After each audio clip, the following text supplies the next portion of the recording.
There is a silent war happening within you right now. A battle not of fists or fire, but of thought, of voice, of choice. It is a war between your higher self, the one born for greatness, and the shadow that whispers you're not enough, that you're too late, that you should settle, shrink, surrender. Napoleon Hill called that voice the devil, and not because of horns or hellfire. No, this devil doesn't live in some distant dimension. It lives in the minds of men and women who have forgotten who they are. It thrives in drift, in indecision, in hesitation, in doubt. It feeds on fear. It multiplies in the mind of the person who waits for the right time. It drinks deeply from the cup of mediocrity and calls it safety. But let me tell you something eternal. You were not born to drift. You were born to dominate. You were designed to direct your thoughts, not to be directed by them. You were meant to outwit the devil, not with superstition, but with clarity, with belief, with unshakable purpose. Because the truth is this: every minute you live without a burning desire, every hour spent scrolling, wondering, comparing, every day you surrender your attention to the noise of the world, you are giving the devil inside a throne to sit on. And he will sit there comfortably until you take it back. With discipline, with decision, with defiance. See, the devil doesn't fear your dreams. He fears your plans. He fears the moment you stop waiting for permission and start moving with conviction. He fears the morning you wake up and say, "This life is mine, and I will not drift another damn day." Understand this: the mind is either a tool or a trap, and you, yes, you, are its master or its slave. So I ask you now, who's in control? The one who hesitates or the one who commands? The one who follows or the one who decides? Because in every moment of your life, one of those versions of you is winning, and the devil is betting on your weakness. You want to beat him? Then take back your mind. Carve out space in your soul where no fear can enter. Build a mental fortress guarded by intent, fueled by desire, and sharpened by discipline. Remember what Hill wrote: "The devil cannot control a mind that thinks clearly." That's the first step. Think clearly, not emotionally, not reactively, not passively. Think on purpose. Ask yourself, right now, with brutal honesty, what have I been tolerating in my life? What thoughts have I allowed to live rent-free in my head that have done? They strategize, they move, they execute. So if you're tired of feeling stuck, lost, average, it's not because you're broken.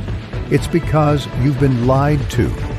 You've been taught to play small, to seek approval, to avoid pain, to chase comfort and call it a good life. But comfort is a cage, and drift is the devil's leash. You want out? Then burn the blueprint of the average man, rip it to shreds, and write your own rules with blood, sweat, and clarity. Because once you take back the pen, once you become the author of your own mind, the devil has no more script to follow. He disappears. You win. But understand this: clarity doesn't come from the clouds. It doesn't fall into your lap like rain from heaven. Clarity is forged. Forged in silence, in solitude, in the fire of your own questions. Who am I? Why am I here? What do I want that I would bleed for? These aren't casual inquiries. They are confrontations. They demand you tear off the layers of imitation that have grown around you, the layers given to you by school, by society, by systems built to keep you tame. The devil thrives in confusion. He wins when you don't know what you stand for. He feeds when your mornings begin in reaction and your nights end in regret. But clarity, true clarity, is a sword. And when you sharpen it, nothing can stand in your way. Not fear, not failure, not even time. Because a man with clarity can move mountains. A woman with clarity can bend reality. An individual who knows who they are and why they exist is more dangerous than any army. You think Edison waited for the world to believe in his vision? No, he lit it up. He failed thousands of times, but his purpose burned hotter than his doubt. You think Lincoln didn't feel fear? He felt it and walked through it, guided by a clarity so powerful that it split a nation and stitched it back together. Disney was laughed at, Ford was mocked, Carnegie was doubted, but none of them were drifting. They were possessed by purpose. And that's the difference. Most people are pulled by pressure. The great ones are pushed by purpose. So if you feel lost, good. That means you're finally awake enough to search. Now, dig. Dig through the noise. Dig through the expectations. Dig until your hands are raw and your mind is tired, and then keep going.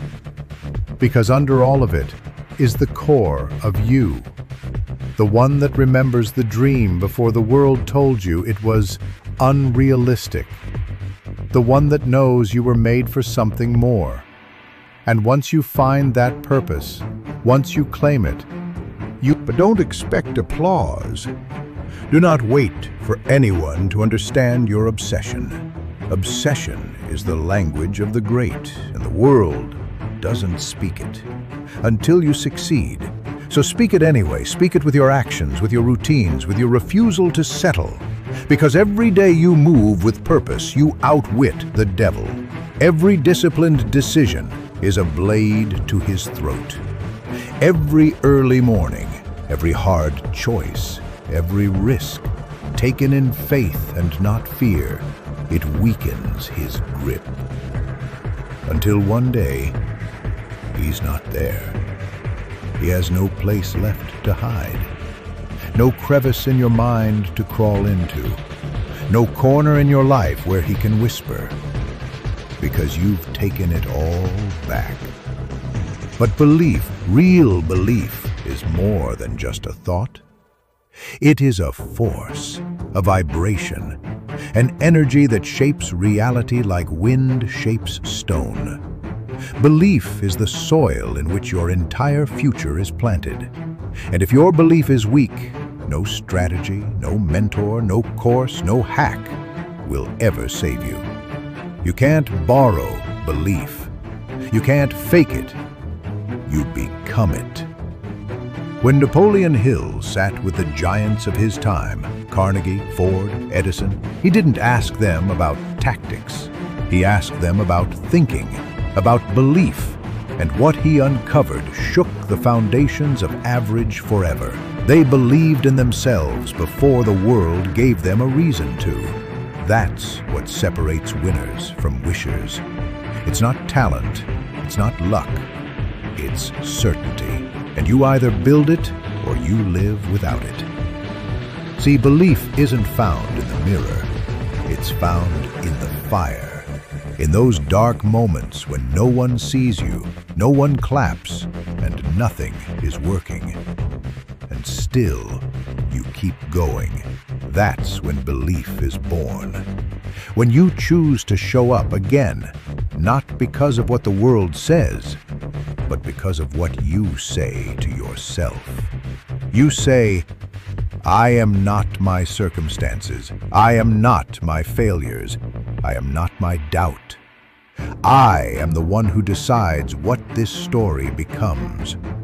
And that decision, that inner decree, is where discipline begins. Because belief without discipline is delusion. You can scream affirmations into the void all you want, but if you don't back them with action, you're just making noise. Discipline is belief in motion. Discipline is doing what must be done, especially when you don't feel like it. The devil is counting on your emotions to run your life. He's betting on your moods, your fatigue, your excuses, but he has no answer for the one who moves regardless, who trains when tired, who works while the world sleeps, who sacrifices pleasure for progress, because that kind of person, discipline pays that rent. Every decision, every rep, every page, every dollar, every second invested in becoming who you said you would be. And it doesn't always look glamorous. Sometimes it's 4 a.m. runs. Sometimes it's saying no when your whole body screams yes. Sometimes it's silence, study, and sacrifice while others laugh and drift. But discipline plants seeds. And over time, those seeds become habits. Those habits become results. And those results become a reality the devil cannot touch. Because now you've created momentum. And momentum is sacred. It's your edge. It's the wind behind your purpose. And once you feel it, really feel it, you will do anything to protect it. You will stop negotiating with your lesser self. You will guard your mornings like a king guards his castle. You will move like your life depends on it, because it does. Now that momentum is building, don't stop, don't slow, don't wait for validation. Keep your foot on the gas. Because this is where most people fall. They get a glimpse of progress, a flicker of breakthrough, and they ease up. They confuse movement with arrival. But listen to me closely. You are not done. You are just beginning. Your vision, your true vision, demands more from you than flashes of effort. It demands loyalty, daily devotion, ruthless execution. You don't just wish your dream into existence, you build it, brick by brick, habit by habit, day by day. And you build it first in your mind. The mind sees before the eyes do. The greatest achievements in history, every invention, every masterpiece, every empire, was born first as an idea, a picture, a vision. Walt Disney saw the magic of Disneyland long before the world did. Henry Ford imagined a car in every driveway when the world still rode horses. Steve Jobs held an iPhone in his mind before he ever held it in his hand. They lived in the future, and they walked backward from it with purpose. That's the mindset. Begin with the end so clear that the universe has no choice but to follow your lead. But clarity of vision without action is hallucination. The devil thrives in dreamers who don't move. He loves people who plan forever, who map everything out but never take the first step. Because deep down, he knows they're lying to themselves. He knows fear owns them. So don't just see the life you want. Chase it. Breathe it. Bleed for it. Make your actions louder than your doubts. Let your calendar scream your priorities.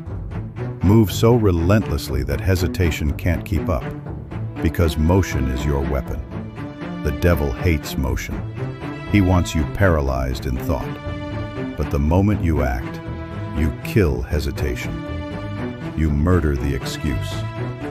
Action is the great divider. It's where the majority tap out and the few break. But don't be naive. Action alone isn't enough, because storms will come. And when they do, the devil will return. He'll come dressed as failure, as rejection, as chaos. He'll ask, was this worth it? And in that moment, you must answer, not with words, but with resilience. Resilience is the final blow. It is the quiet defiance of the soul that says, break me and I will rebuild stronger. It's Thomas Edison watching 10,000 experiments fail and saying, I didn't fail. I found 10,000 ways that won't work. It's Abraham Lincoln losing election after election, enduring loss after loss, and still rising to lead a divided nation. It's you choosing not to be defined by one bad day, one mistake, one failure. Because failure is not a wall, it is a mirror. And in that mirror, you will see your strength if you're willing to look. Let the pain sharpen you. Let the setbacks chisel you. Let every no, every fall, every doubt make your yes more unshakable. Because the devil doesn't fear perfection. He fears the one who refuses to quit. He fears the soul who keeps showing up, who adapts, who learns, who grows, who becomes unbreakable. Adaptability is the hidden muscle of the mind. It's not flashy, it doesn't brag, but it's the reason some rise while others drown when the tide turns. Because life will change. Markets collapse, people leave, plans fall apart, and in those moments, the ones who survive are not the strongest, they are the most adaptable. The devil plays his hand here too. He whispers, "It's not supposed to be this hard." He tells you to give up, to start over, to quit before it gets worse. But those who outwit him, they don't break, they bend, they learn, they pivot, they become more. You think Carnegie built his empire without changing course. You think Oprah never hit a wall and turned sideways through it. The greatest don't run from storms, they evolve through them. Because every storm is an invitation to rise to a version of yourself that does not yet exist.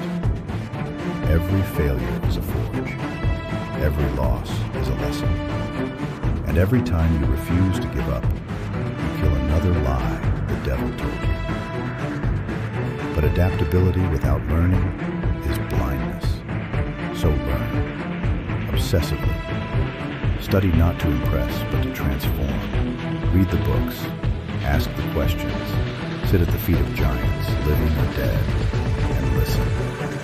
Hill interviewed the most powerful minds of his time, not to copy, but to understand, to extract principles and plant them like seeds in the minds of future leaders.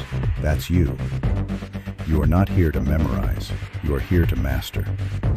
Master the art of thinking, master the laws of Because this world will not hand you your dream. It will test you. It will challenge your patience, your faith, your character. And in those moments, remember, the devil thrives in your impatience. He wants you to quit too soon. He wants you to expect results without roots. But greatness is not microwaved. It is slow cooked. And the fire that refines you is time. Time spent learning, growing, failing, adjusting, and moving again. So stand still, and you drift. Move forward, and you evolve. And as you evolve, the lies lose power. You no longer believe that fear is fact. You no longer bow to the tyranny of your moods. You no longer beg life for scraps. You demand it bring you what you've earned. You stop asking if and start declaring when. Because now you're not just surviving, you're becoming. You're becoming the person who no longer needs to outwit the devil. Because the devil can't even follow where you're going. You are rising. You are walking in purpose. You are standing in a light so bright, no shadow can touch it. You've come too far to stop now. You've walked through doubt, carved clarity from chaos, planted belief in barren soil, and chosen discipline where others chose comfort. You've stepped into the fire and found out you don't burn, you forge. Now listen closely. This world does not need more noise. It does not need more scrolling, more complaining, more people waiting to be saved. What it needs is more people like you, awake, aligned, unstoppable.